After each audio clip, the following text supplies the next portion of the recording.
everybody, it's Miss Karen, the Young Adult Librarian at the Goshen Public Library. I'm back again with our third edition of Magical Mondays, which is part of our Fall into Fictional Worlds series that we're doing this fall. So this week we are visiting Sherwood Forest to meet Robin Hood and his merry men. If you're not familiar with the story of Robin Hood, this is one of the most popular versions. It's called The Merry Adventures of Robin Hood. It's written and illustrated by Howard Pyle. I think most of us know the basic story of Robin Hood.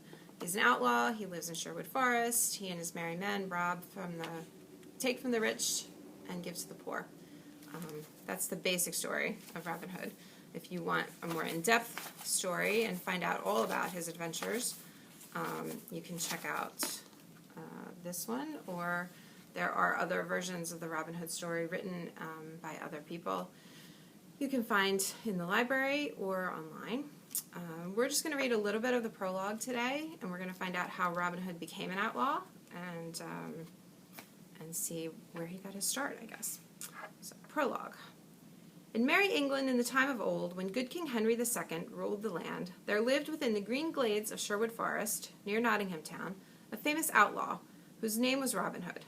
No archer ever lived that could speed a grey goose shaft with such skill and cunning as his, nor were there ever such yeomen as the 70 merry men that roamed with him through the greenwood shades.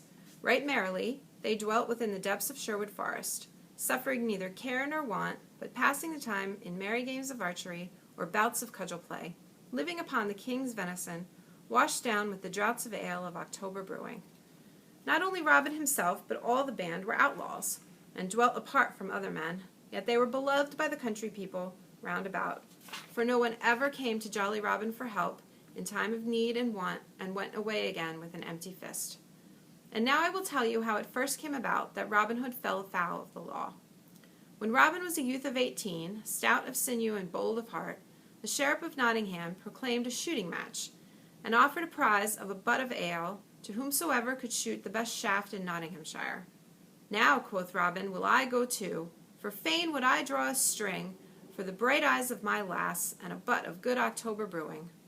So up he got and took his good stout yew bow and a score or more of broad cloth-yard arrows and started off from Locksley town through Sherwood Forest to Nottingham.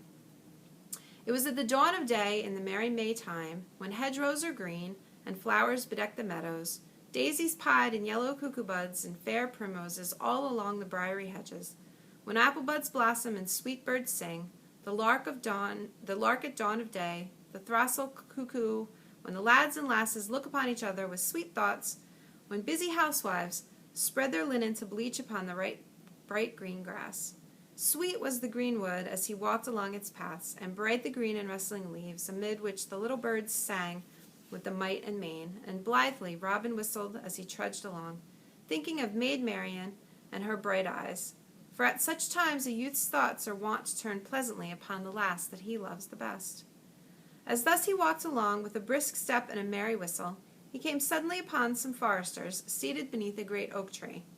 15 there were in all, making of themselves merry, with feasting and drinking as they sat around a huge pasty, to which each man helped himself, thrusting his hands into the pie and washing down that which they ate with great horns of ale, which they drew all foaming from a barrel that stood nigh.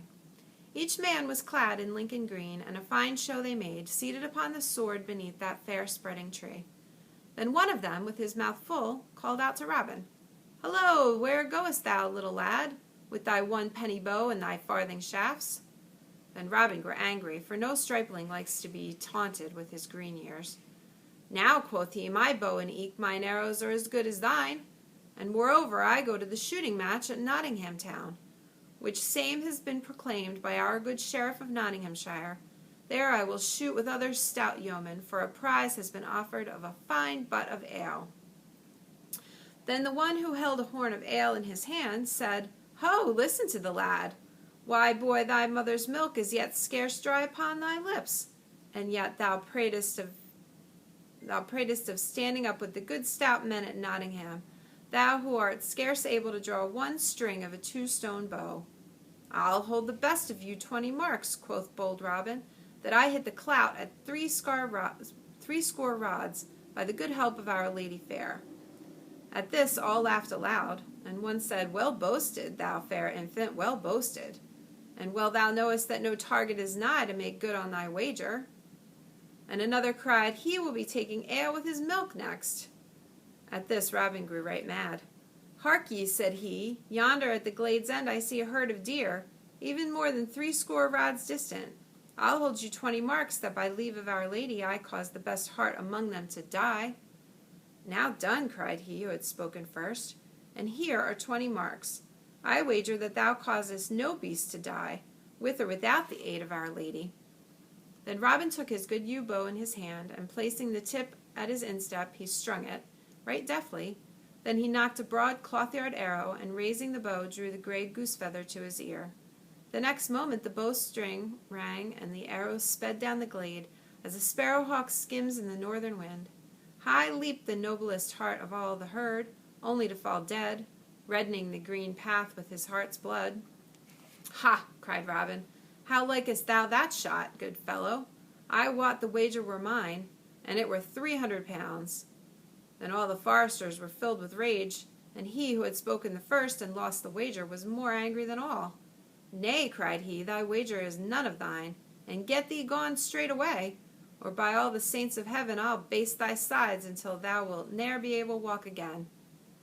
Knowest thou not, said another, that thou hast killed the king's deer, and by the laws of our gracious lord and sovereign King Harry, thine ears should be shaven close to thy head. Catch him, cried a third. Nay, said a fourth, let him go, because of his tender years. Never a word said Robin Hood, but he looked at the foresters with a grim face, then turning on his heel, strode away from them down the forest glade. But his heart was bitterly angry, for his blood was hot and youthful and prone to boil. Now well would it have been for him who had first spoken, had he left Robin Hood alone. But his anger was hot, both because the youth had gotten the better of him, and because of the deep draughts of ale that he had been quaffing. So of a sudden, without any warning, he sprang to his feet, and seized upon his bow, and fitted it to a shift. Aye, cried he, and I'll hurry thee anon. And he sent the arrow whistling after Robin. It was well for Robin Hood that the same forester's head was spinning with ale, or else he would never have taken another step. As it was, the arrow whistled within 3 inches of his head. Then he turned around and quickly drew his own bow and sent an arrow back in return. Ye said I was no archer, cried he aloud, but say so now again.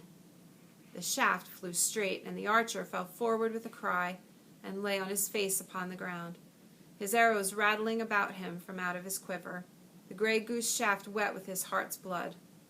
Then before the others could gather their wits about them, Robin Hood was gone into the depths of the greenwood. Some started after him, but not with much heart, for each feared to suffer the death of his fellow. So presently they all came and lifted the dead man up and bore him away to Nottingham town. Meanwhile Robin Hood ran through the greenwood. Gone was all the joy and brightness from everything, for his heart was sick within him, and it was borne upon his soul that he had slain a man. Alas, cried he, thou hast found me an archer that will make thy wife to ring. I would that thou hands ne'er said one word to me, or that I had never passed thy way, or that my right forefinger had been stricken off ere that had happened. In haste I smote, but I grieve sore at leisure. And then, even in his trouble, he remembered the old saw that said, What is done, and the egg cracked cannot be cured.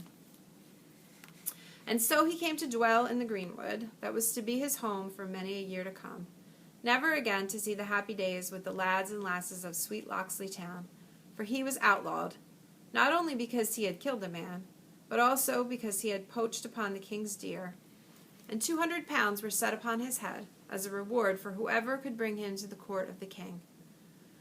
Now the sheriff of Nottingham swore that he himself would bring this knave Robin Hood to justice, and for 2 reasons. First, because he wanted the 200 pounds, and next, because the forester that Robin Hood had killed was of kin to him. But Robin Hood lay hidden in Sherwood Forest for 1 year, and in that time gathered around him many others like himself, cast out from other folk for this cause and for that.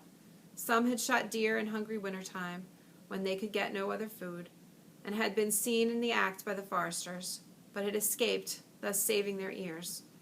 Some had been turned out of their inheritance, that their farms might be added to the king's lands in Sherwood Forest.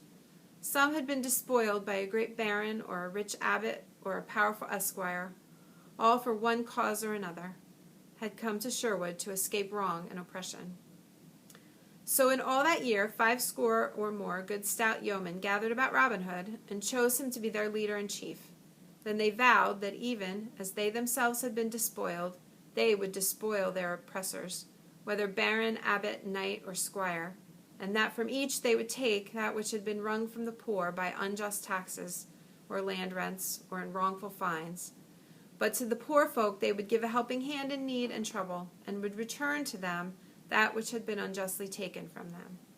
Beside this they swore never to harm a child, nor to wrong a woman, be she maid, wife, or widow, so that after a while, when the people began to find that no harm was meant to them, but that money or food came in time of want to many a poor family, they came to praise Robin and his merry men, and to tell many tales of him and of his doings in Sherwood Forest, for they felt him to be one of themselves.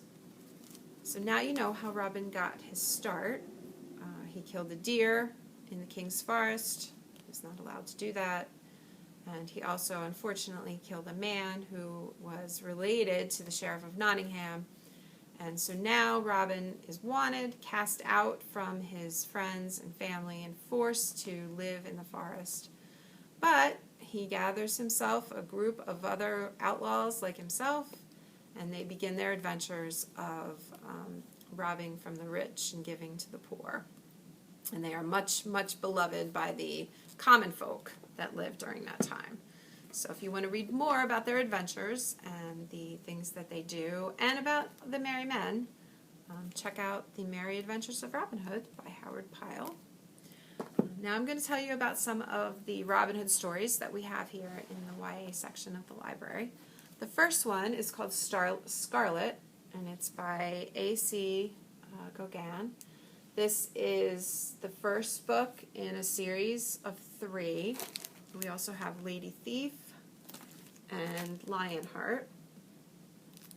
Obviously, this is not your traditional Robin Hood because there is a girl on the cover. This is the story of one of Robin Hood's merry men. And I say men in quotations because obviously this is a woman. This is the story of Will Scarlet, who was one of Robin's merry men.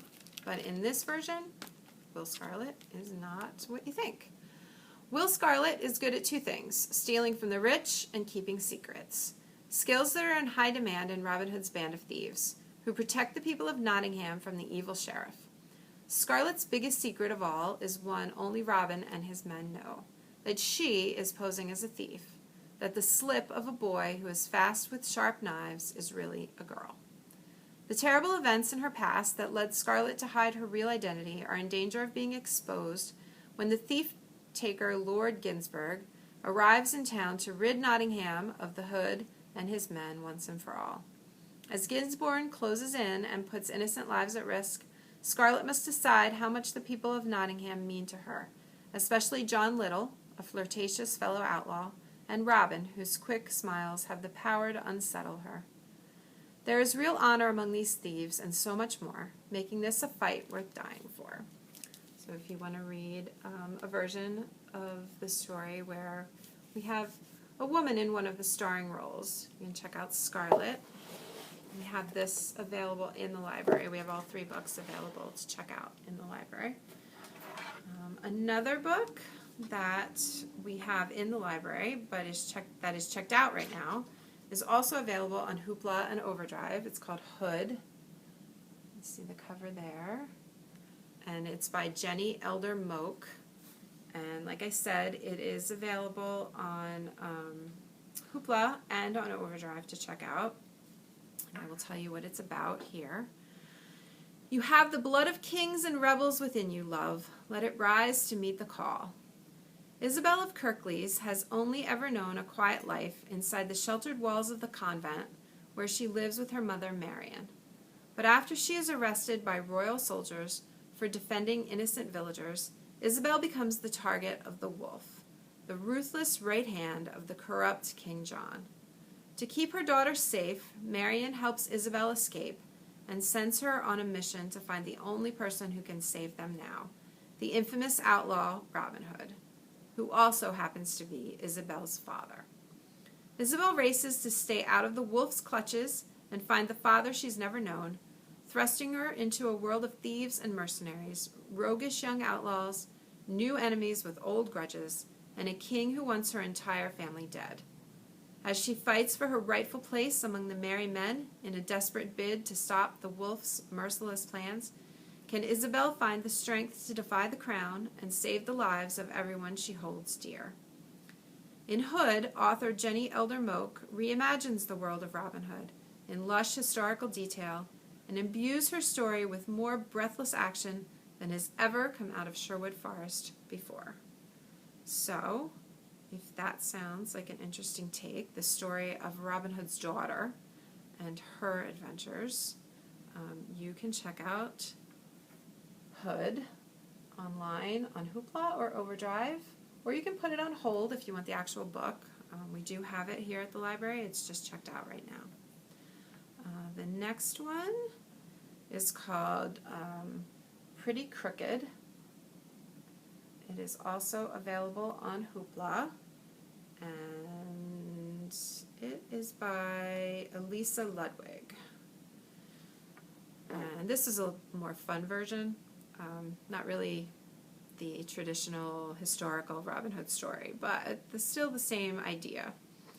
Pretty Little Liars meets Heist Society in this exciting and flirtatious book about a high school girl whose innocent game of Robin Hood spirals way out of control. At first, Willa's plan to take from the rich kids at Valley Prep and give to the poor ones seems easy. Her daredevil stunts are thrilling, and keeping secrets helps her play hard to get with Aidan Murphy, Prep's most notorious bad boy. But when the cops start investigating and her friends begin to seek revenge, Willa realizes that her walk on the wild side is just beginning. So this is a fun romance, adventure, mystery kind of story. Not really about Robin Hood, but still with the idea of robbing from the rich and giving to the poor. The last book I'm going to tell you about today, which is available on Hoopla, is called The Outlaws of Sherwood. Sorry, there's a glare and you can't see the cover, but it's called The Outlaws of Sherwood, and it's by Robin McKinley. So let's see. The Robin Hood legend comes thrillingly alive in Robin McKinley's reimagining of the classic adventure Young Robin Longbow. Sub-apprentice forester in the King's Forest of Nottingham must contend with the dislike of the chief forester, who bullies Robin in memory of his popular father. But Robin does not want to leave Nottingham or lose the title to his father's small tenancy, because he is in love with a young lady named Marian, and keeps remembering that his mother too was gentry and married to a common forester. Robin has been granted a rare holiday to go to the Nottingham Fair, where he will spend the day with his friends, Much and Marian. But he is ambushed by a group of the chief forester's cronies who challenge him to an archery contest, and he accidentally kills one of them in self-defense. He knows his own life is forfeit, but Much and Marian convince him that perhaps his personal catastrophe is also an opportunity for a few stubborn Saxons to gather together in the secret heart of Sherwood Forest and strike back against the arrogance and injustice of the Norman overlords. Okay, so this is much more of a true retelling of Robin Hood. Robin McKinley takes the Robin Hood story and she makes it her own, but keeps many of the same elements. We see the very same beginning, that Robin Hood accidentally kills someone and is forced to become an outlaw. So this one is probably the most similar retelling to the actual Robin Hood story. So if you're interested in an accurate retelling of Robin Hood, you might want to check out Robin McKinley's The Outlaws of Sherwood. So I hope that you guys have gotten a good idea of what the Robin Hood story is about, and maybe gotten some new titles to check out that will be interesting and fun and remind us of Robin Hood. And I hope that some of you might check out the actual Robin Hood story and read it for yourself. I have never read the whole story of Robin Hood, although I know bits and pieces of it, so I might decide to pick it up myself. So I hope you enjoyed our trip to Sherwood Forest, and come back in a couple of weeks where we will be visiting another fictional world. Have a great week.